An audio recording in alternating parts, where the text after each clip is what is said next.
Enjoy the cash, sweetheart. It's all fake. If I'd known my marriage would end with a text message and a counterfeit heist, I'd have spent less time recycling Coke cans and more time prepping for war. But hindsight's 2020. And back then, I was just Harry Ellis, 39 years old, managing the local Coca-Cola bottling plant in our sprawling state capital, thinking my biggest problem was whether Tyler would pass algebra and if Jenny needed braces. The morning everything went to heck started like any other Tuesday. Amanda was at the kitchen counter, phone pressed to her ear, whispering to Michelle again.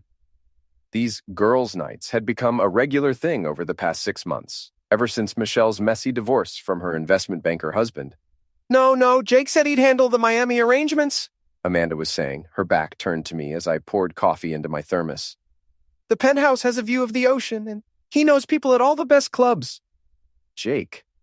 That name had been popping up more frequently lately.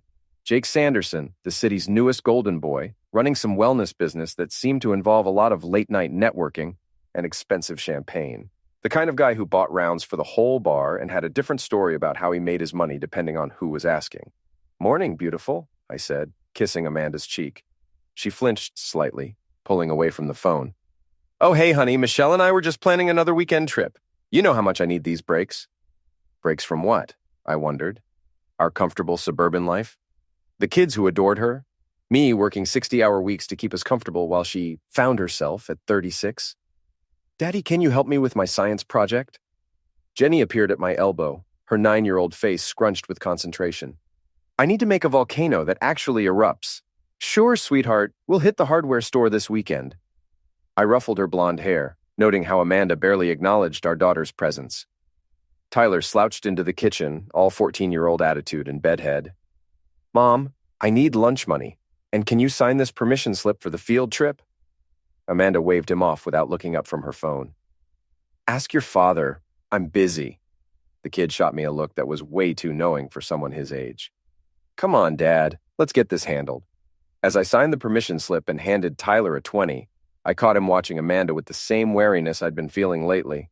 Kids notice everything, even when you think they don't. After the kids left for school and Amanda disappeared upstairs for her yoga session, which seemed to involve a lot more phone calls than actual stretching, I sat in my home office staring at our safe. It was a wedding gift from Amanda's parents, the Baileys, along with a lecture about financial responsibility that was really code for "we don't trust your blue-collar husband with our daughter's trust fund." The safe contained our emergency cash, important documents, and a little insurance policy I'd set up months ago when Amanda's behavior started getting weird. See, I've always been paranoid about money. Comes from growing up poor. So when Amanda started making mysterious withdrawals and talking about investments with Jake, I got creative. I'd replaced half our emergency cash with the most beautiful counterfeit bills you've ever seen. Not because I planned to spend them, heck no, that's federal prison territory, but because I had a feeling Amanda might try something stupid, and I wanted to be ready. The counterfeits were so good they'd pass casual inspection. But the moment someone tried to deposit them or run them through any serious verification, they'd light up like a Christmas tree. Call it a prank with teeth. My phone buzzed with a text from Phil, my boss at the plant. Board meeting moved to 2 p.m. Wear the good tie. I laughed despite my mood. Phil was old school Coca-Cola, worked his way up from delivery driver to regional supervisor over 30 years. He knew I only owned 2 ties, and the good one was the one without stains. The bottling plant was my sanctuary. The rhythmic clank of machinery, the hiss of carbonation, the sweet smell of syrup mixing with water. It was honest work that produced something people actually wanted. Not like Jake's mysterious wellness empire or Amanda's sudden interest in consulting. Harry, you look like someone pissed in your Coke, Phil said when I walked into his office. Everything okay at home? Phil was one of the few people who knew Amanda's family looked down on my job. They'd made it clear at every holiday gathering that their daughter had married beneath her station. Just the usual domestic bliss, I said. What's this board meeting about? Cost-cutting measures. They want to streamline operations, maybe consolidate some positions. Phil's weathered face was grim. Don't worry, your job's safe. You're the best plant manager we've had in years, but keep your ears open. The meeting was typical corporate nonsense suits from Atlanta talking about optimizing efficiency and maximizing shareholder value. I sat through 2 hours of PowerPoint presentations while my phone buzzed with increasingly frantic texts from Amanda. Need to talk when you get home. It's important. Where are you? By the time I pulled into our driveway at 6:30, Amanda's BMW was gone. Tyler was playing basketball in the driveway, and Jenny was sitting on the front steps with a book. Where's Mom? I asked. Tyler bounced the ball hard against the garage door. She left about an hour ago, packed 2 suitcases, and kept checking her phone. Said she'd call later. Jenny looked up from her book. Something about wizards and dragons. She was crying, Daddy, but not sad crying. Excited crying. Kids. They see everything. Inside, I found the safe hanging open like a mouth. Empty. Every bill gone, along with Amanda's passport and jewelry. But she'd left the important documents, birth certificates, insurance policies, the deed to the house. Either she was in a hurry, or she wasn't planning to disappear forever. My phone chimed with a text message that chilled me to the bone and made me smile at the same time. Cleaned out the safe. Starting fresh with Jake. Don't try to find us. This is for the best.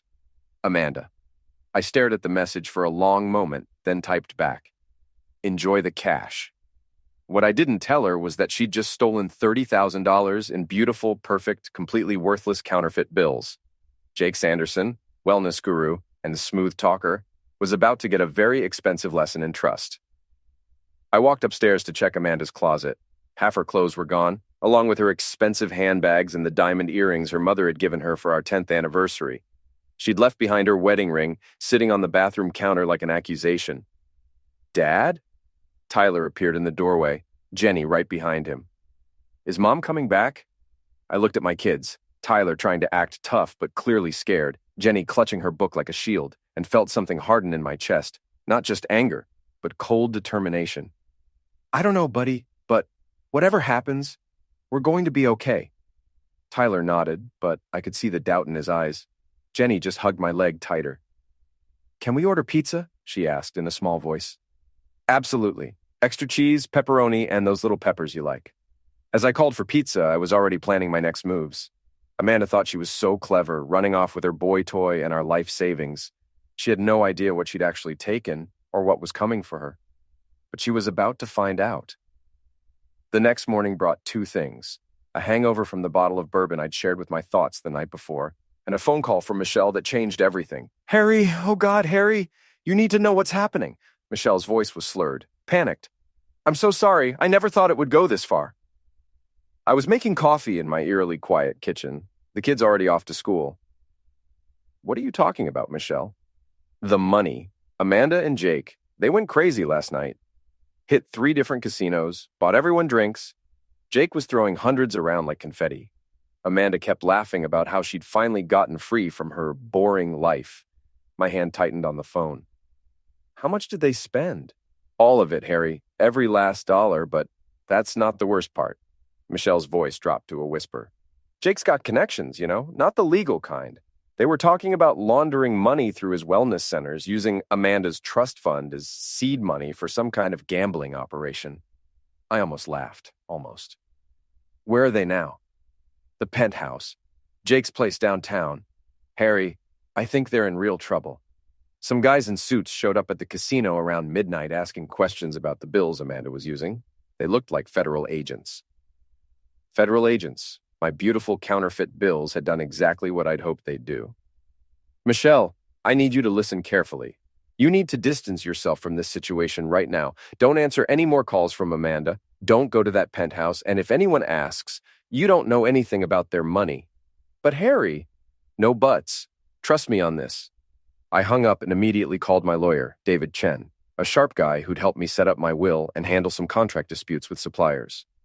David, I need some advice. Hypothetically, if someone stole money from me and it turned out to be counterfeit, what kind of legal trouble would they be in? There was a pause. Harry, please tell me this is actually hypothetical. Let's just say I believe in being prepared for all possibilities. Well, hypothetically, passing counterfeit currency is a federal crime. The Secret Service handles those cases and they don't mess around. If someone unknowingly passed fake bills, they might get some leniency.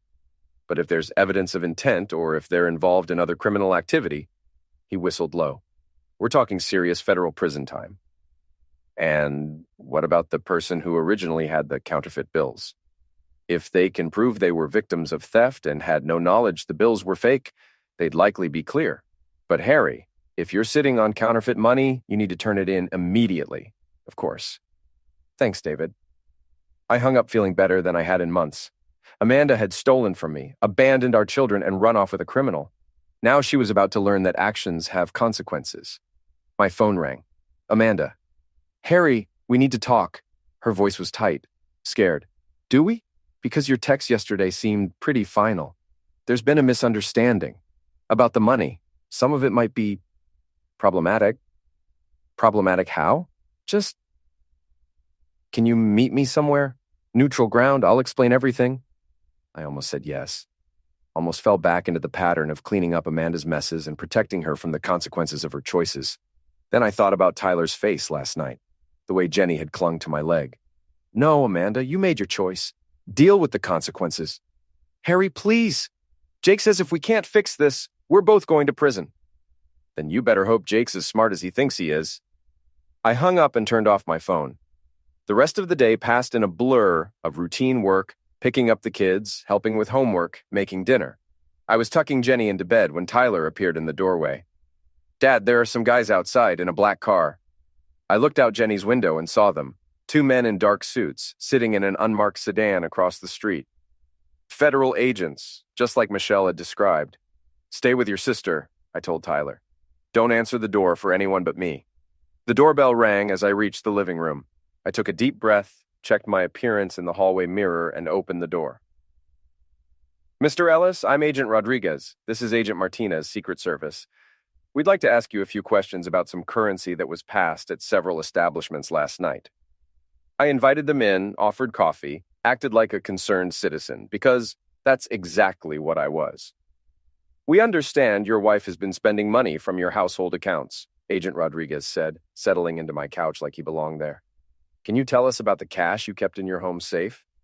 Emergency fund, about $30,000 in various bills.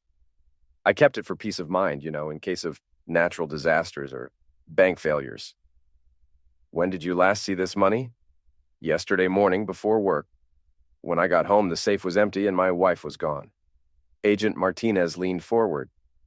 Mr. Ellis, some of the bills your wife used last night were counterfeit. Very high quality, but definitely fake. I let my face show shock, confusion, then anger. Are you telling me my wife stole fake money from our safe? How is that possible? That's what we're trying to figure out. Do you have any idea where this money might have come from? I thought about it, playing the part of a confused husband. Amanda handles most of our finances. She comes from money. Her parents are always giving her cash gifts, inheritance, advances, that sort of thing. I just assumed it was all legitimate. The agents exchanged glances. We'll need to speak with your wife. Good luck with that. She's holed up in some penthouse with her boyfriend, spending my money and apparently ruining my credit. I let real bitterness creep into my voice. If she's mixed up in something illegal, that's on her. I'm just trying to take care of my kids. They asked a few more questions, took down contact information, and left. Through the window, I watched them drive away, probably heading straight for Jake's penthouse. Tyler came downstairs after they were gone. Were those cops? Federal agents? Your mom's gotten herself into some trouble? Is she coming home? I looked at my son. Too smart for his own good, old enough to understand that our family was falling apart. I don't think so, buddy, but that might not be such a bad thing. He nodded, processing this. Dad, I heard Mom on the phone last week. She was talking to someone about taking money from your business. Something about showing your boss that you couldn't be trusted. A chill ran through me. What exactly did you hear? She said if she could make it look like you were stealing from work, she could get a better divorce settlement, that her lawyer said it would help with custody. Amanda hadn't just stolen our emergency money and run off with Jake. She'd been planning to destroy my career, my reputation, everything I'd worked for. The counterfeits weren't just going to bite her. They might have saved my entire life. I hugged Tyler tight. Thank you for telling me. That was very brave. Are we going to be okay, Dad? I thought about Amanda and Jake, probably sitting in that penthouse right now while federal agents pounded on the door. I thought about the look on Amanda's face when she realized what she'd actually stolen. I thought about her parents having to bail their precious daughter out of federal prison. Yeah, son, we're going to be just fine. The call came at 6 a.m, 3 days later. Amanda sobbing. Harry, please, I'm at the county jail. Jake's in federal custody and I need bail money. I was already awake, making coffee and checking the news on my phone. The story was buried on page 3 of the local section. Local businessman arrested in counterfeiting investigation. Jake's wellness empire was apparently a front for money laundering, and the counterfeit bills had led investigators straight to his operation. How much? I asked, though I had no intention of helping. 50,000. My parents won't take my calls, and my lawyer says if I can't make bail, I'll be stuck here for months waiting for trial. Maybe you should have thought about that before you cleaned out our safe. Harry, I made a mistake, a huge mistake, but I'm still the mother of your children. That was the wrong thing to say. Really? Because when Tyler needed help with his science project and Jenny wanted someone to read her bedtime stories, where were you? Oh, right, planning your great escape with your criminal boyfriend. It wasn't supposed to happen like this. Jake said he had everything under control. Jake's a con artist and completely dependent on pills, Amanda. Half the city knows it. The only person who didn't was you. I could hear her crying, and for a moment I almost felt sorry for her. Almost. The kids need their mother, she whispered. The kids need stability. They need a parent who puts them first instead of chasing after the next exciting thing. I want to see them. Talk to your lawyer about visitation. If you get out... I hung up and immediately called David Chen. I need to file for emergency custody, I told him, and I want to start divorce proceedings immediately. Harry, slow down. What's happened? I filled him in on the arrests, the federal investigation, Amanda's phone call. David whistled low. This changes everything. With Amanda facing federal charges, getting full custody shouldn't be difficult. But are you sure you want to move this fast? David, my wife stole our life savings, abandoned our children, and got involved with criminals. How much slower should I move? Point taken. I'll have the papers ready by this afternoon. The next few weeks were a blur of legal meetings, court appearances, and trying to keep the kids' lives as normal as possible. Amanda made bail eventually. Her parents finally caved and mortgaged their house. But the damage was done. The custody hearing was almost anticlimactic. Amanda showed up looking hollow-eyed and desperate, her expensive clothes wrinkled, her hair unwashed. Her lawyer, a public defender who looked like he'd rather be anywhere else, made a half-hearted argument about temporary insanity and the importance of maternal bonds. Judge Patricia Williams wasn't buying it. Mrs. Ellis, you abandoned your children to pursue a relationship with a man who's now facing federal charges for money laundering and counterfeiting. You stole your family's emergency funds and spent them on gambling and alcohol. Can you explain to me why I should allow you unsupervised access to these children?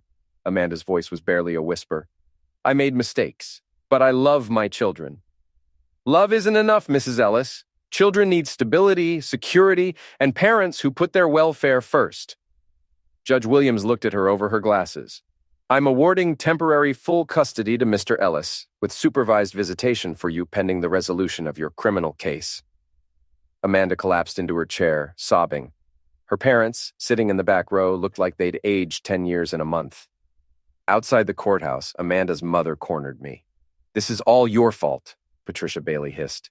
If you'd been a better husband, a better provider, Amanda never would have looked elsewhere. I stared at this woman who'd spent 15 years making it clear I wasn't good enough for her daughter. Mrs. Bailey, your daughter stole $30,000 and ran off with a criminal, but somehow that's my fault. Amanda was unhappy. She needed more than you could give her. What she needed was to grow up and take responsibility for her choices. Instead, you and your husband spent 20 years telling her she was special and deserved everything handed to her on a silver platter. Patricia's face went red. How dare you? How dare I what? Tell the truth? Your daughter is facing federal prison time because she thought she could take whatever she wanted without consequences. That's not my fault. That's yours. I walked away, leaving her sputtering on the courthouse steps. Tyler was waiting in the car, having insisted on coming to the hearing. How'd it go, Dad? We won. You and Jenny are staying with me. He nodded, trying to look mature, but I could see the relief in his eyes. Is Mom going to prison? I don't know. Maybe. Probably. Good, he said quietly, then looked shocked at his own words. Is that terrible? To be glad your own mother might go to prison? I pulled him into a hug. Tyler, your mother made choices that hurt our family. It's okay to be angry about that. It's okay to want her to face consequences. I just want things to be normal again. They will be. Different than before, but normal. That night, after Jenny was asleep and Tyler was doing homework, I sat in my home office and opened a bottle of beer. On my desk was a folder full of legal documents: custody orders, divorce papers, financial statements. Amanda had tried to destroy our family for a fantasy, and instead she'd lost everything. My phone buzzed with a text from Michelle. "Heard about the custody hearing. I'm sorry about everything. Amanda's staying with me until her trial. She's not doing well." I typed back, "That's not my problem anymore." But even as I sent the message, I felt a pang of something, not quite guilt, but maybe sadness for what we'd all lost. Amanda and I had been happy once, or at least I'd thought we were. We'd built a life together, had children together, made plans for the future.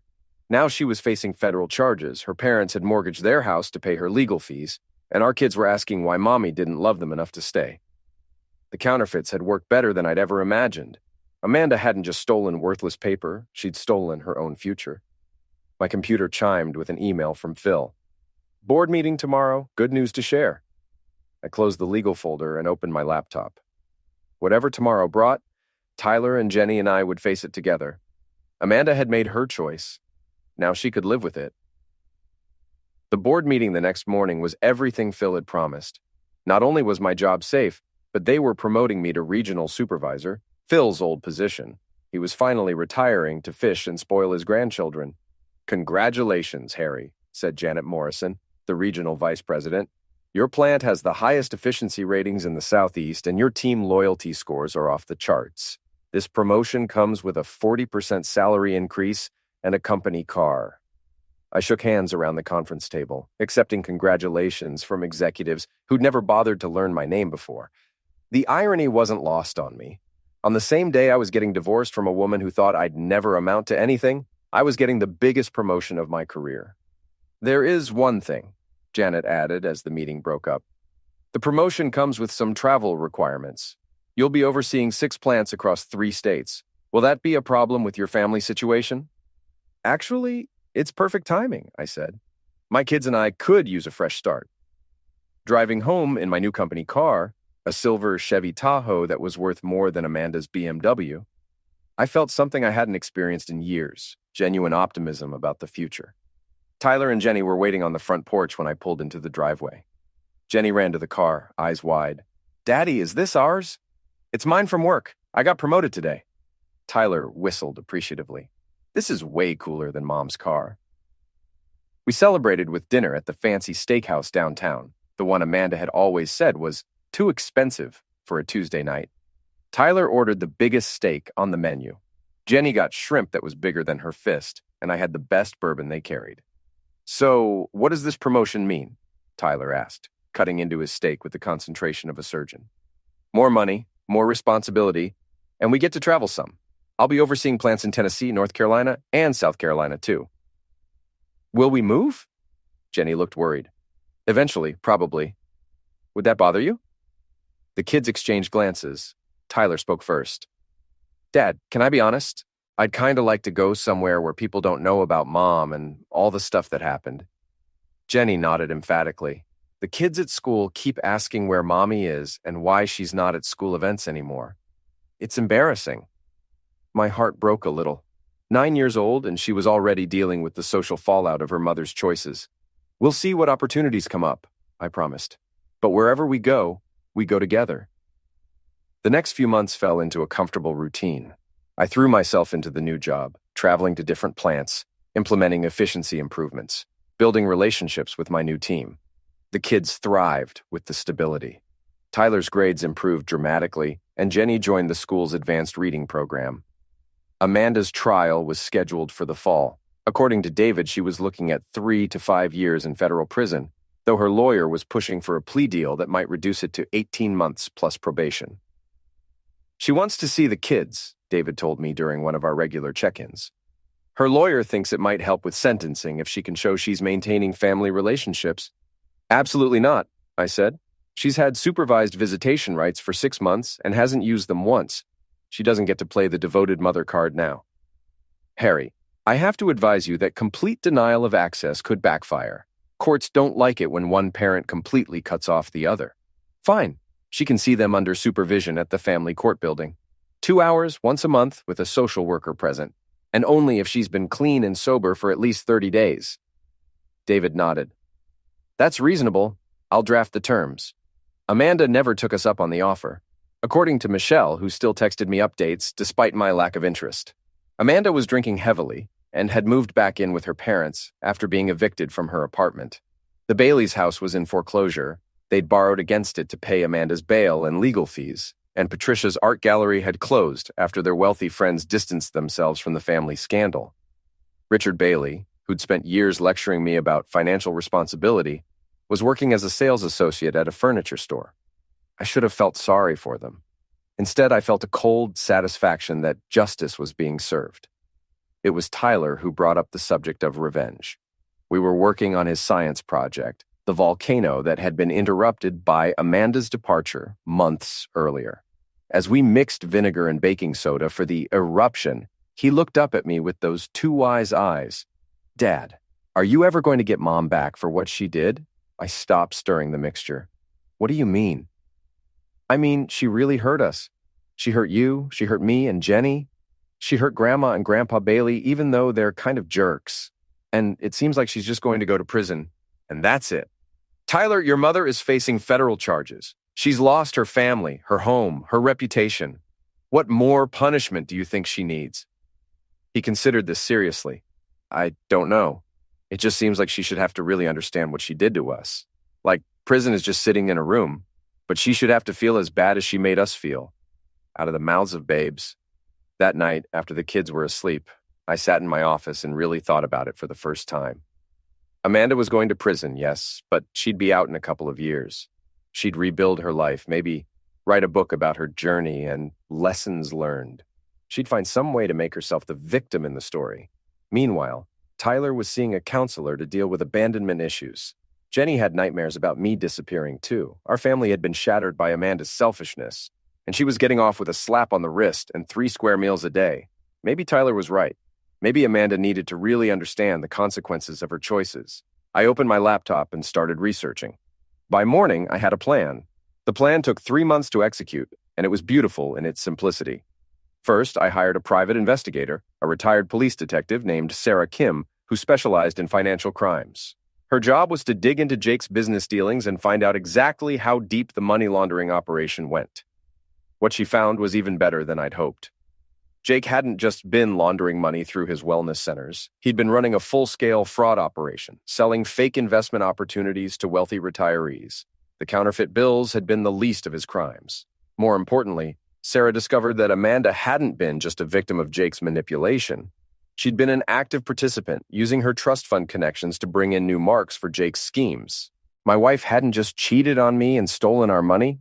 She'd been running cons on her own friends and family.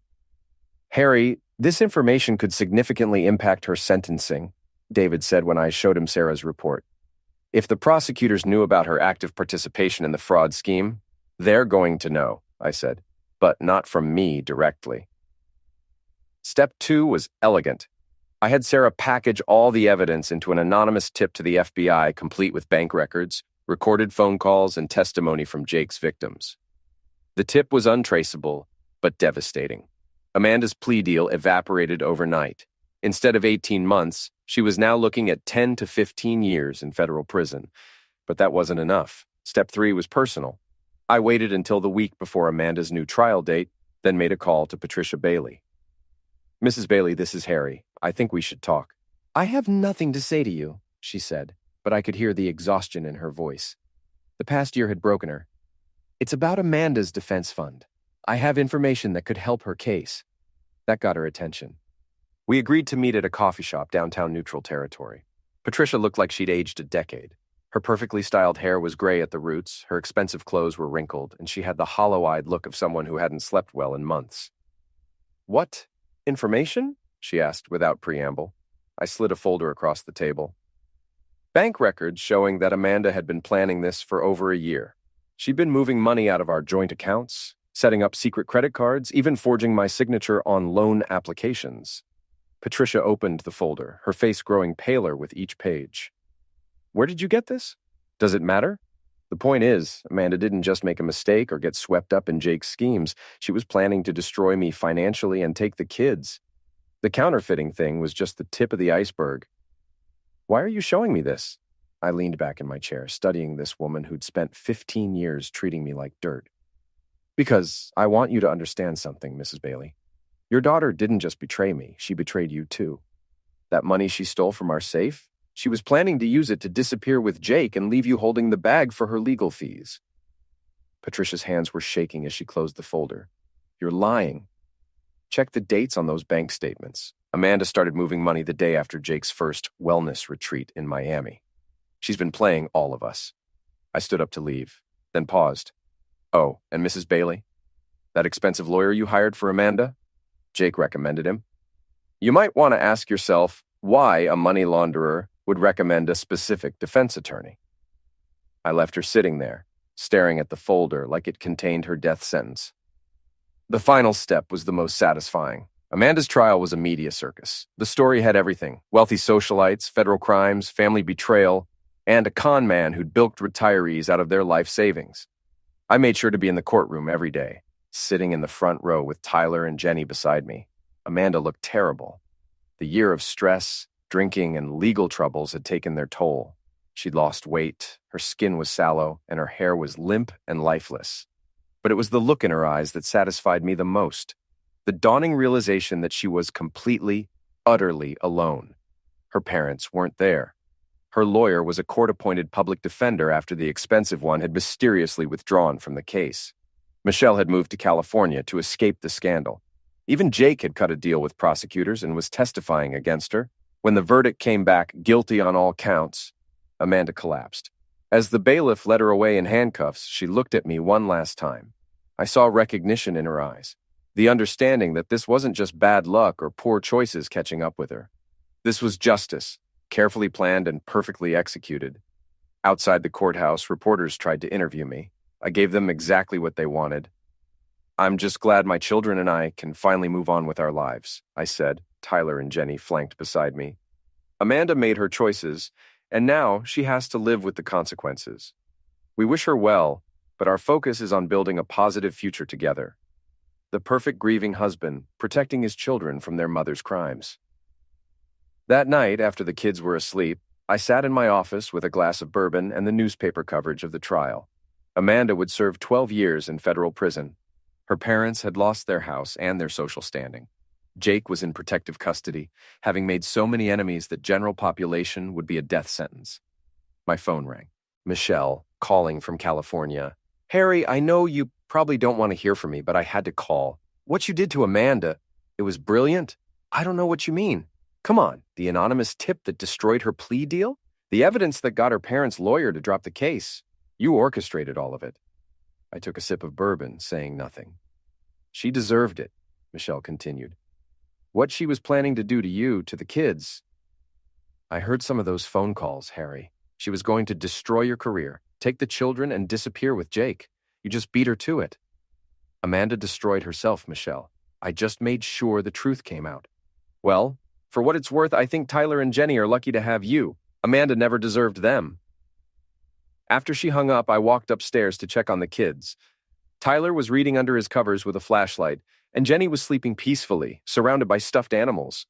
These were my children, safe and happy and free from the chaos Amanda had brought into their lives. Whatever I'd done to ensure that safety, it had been worth it. The next morning brought news that made everything perfect. David called while I was making breakfast.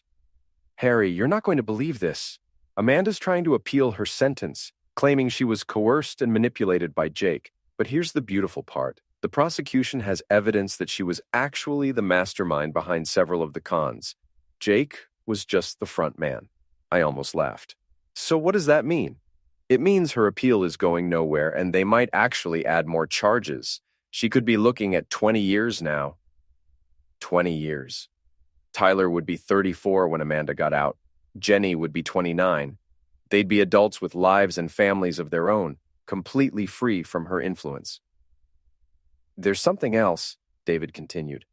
The IRS is going after her parents for tax evasion related to the money they gave Amanda.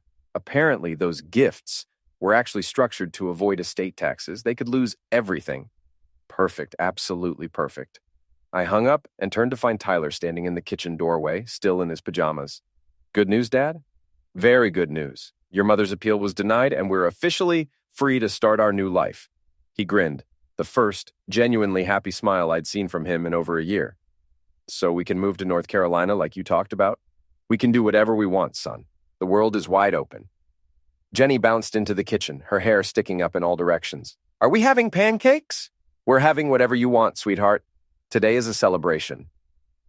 As I mixed pancake batter and listened to my children plan their day, I reflected on the past year.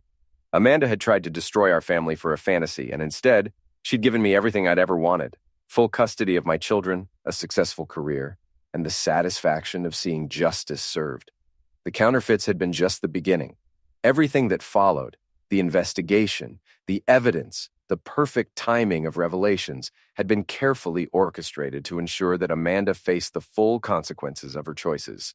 She'd wanted excitement, danger, and easy money. Instead, she got 20 years in federal prison and the knowledge that she'd lost everything that mattered for a con man who'd sold her out the moment it benefited him.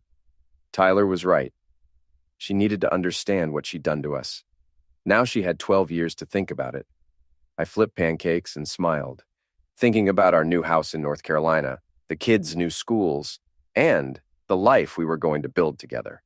A life free from Amanda's chaos and selfishness. A life where actions had consequences, and justice was served with a side of perfectly carbonated revenge.